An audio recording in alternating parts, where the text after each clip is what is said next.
নমস্কাৰ ষ্টৰী টেললৈ আপোনাক স্বাগতম জনাইছো মই ৰত্ন দাসে পাঠ কৰিবলৈ লৈছো ৰঞ্জু হাজৰিকাৰ দ্বাৰা ৰচিত উপন্যাস গোপন কাইটৰ আচুৰ আহকচোন শুনো একাকাৰ গোপন কাইটৰ আচুৰ সৃষ্টি হৈছিল 2001 চনতে নানা খেলিমেলিৰ কাৰণে উপন্যাসখন তেনেকৈয়ে পৰি ৰৈছিল সম্প্ৰতি নতুনকৈ সজাই পৰাই উলিওৱা হৈছে কিতাপখন কলেবৰত যথেষ্ট সৰু হোৱাত ইয়াৰ লগতে মোৰ আৰু এখন সৰু উপন্যাস অদৃশ্য প্ৰেমৰ বিষাদ নামৰ উপন্যাসখনকো সংযোজন কৰা হৈছে দুয়োখনেই ৰহস্য উপন্যাস শিহৰণ শংকা উদ্বেগ উৎকণ্ঠা ৰহস্যকেন্দ্ৰিক উপন্যাস দুখনে পাঠকক আমোদ দিব বুলি আশা কৰিলো কিতাপখন প্ৰকাশৰ বাবে জ্যোতি প্ৰকাশনৰ স্বত্বাধিকাৰী নগেন শৰ্মাদেৱে আগবাঢ়ি অহাত মই তেখেতৰ ওচৰত কৃতজ্ঞ ৰঞ্জু হাজৰিকা 1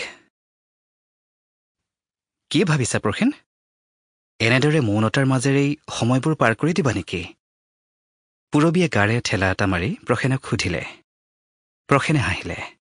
আৰু হাতত লৈ থকা মাটিৰ সৰু চপৰাটো নদীৰ বুকুলৈ দলিয়াই দিলে টোপংকৈ এটা শব্দ হ'ল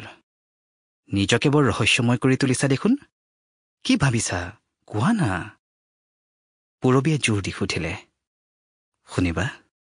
প্ৰখেনে পুৰবীলৈ চাই হাঁহিলে পুৰবীয়ে মূৰ দুপিয়ালে ভাবিছো প্ৰেমৰ কথা তোমাৰ আৰু মোৰ প্ৰেমৰ কথা তোমাৰ আৰু মোৰ প্ৰেমৰ কথা ইয়াত আকৌ ভাবিবলৈ কিটো আছে জানা পুৰবী প্ৰেমত এবাৰ অন্ততঃ আঘাত পোৱাৰ প্ৰয়োজন প্ৰেমৰ কাৰণে প্ৰেয়সীৰ পৰা এবাৰ আঘাত নাপালে যৌৱনৰ প্ৰেম পবিত্ৰ হৈ নুঠে প্ৰখেনে ক'লে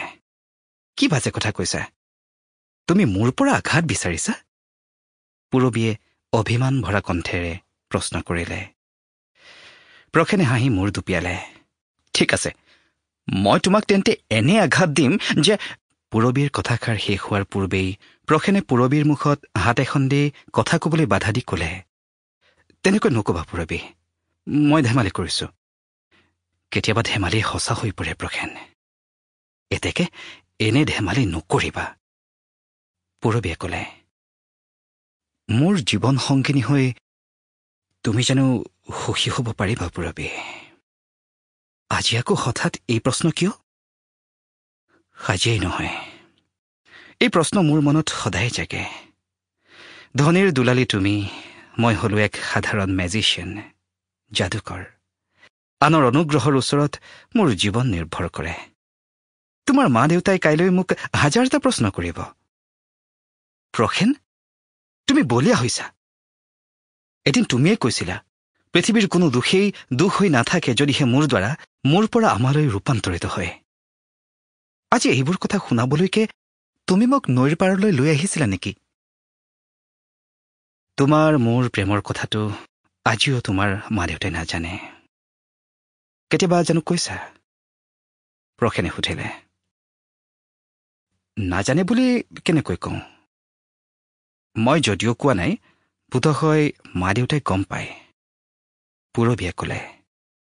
সেয়া তুমি অনুমানৰ ওপৰতহে কৈছা দেখিবা যিদিনা তোমাৰ মা দেউতাই গম পাব সেইদিনাই তোমাৰ আৰু মোৰ প্ৰেমৰ মাজত এক ডাঙৰ বাধা আহি পৰিব বাধাহীন সাফল্যত প্ৰকৃত আমেজ নাথাকে পুৰবীয়ে সজোৰে হাঁহি ক'লে প্ৰেমত বাধা থাকেই য'ত বাধা নাই তাত প্ৰেমৰ কৃতিত্ব নাই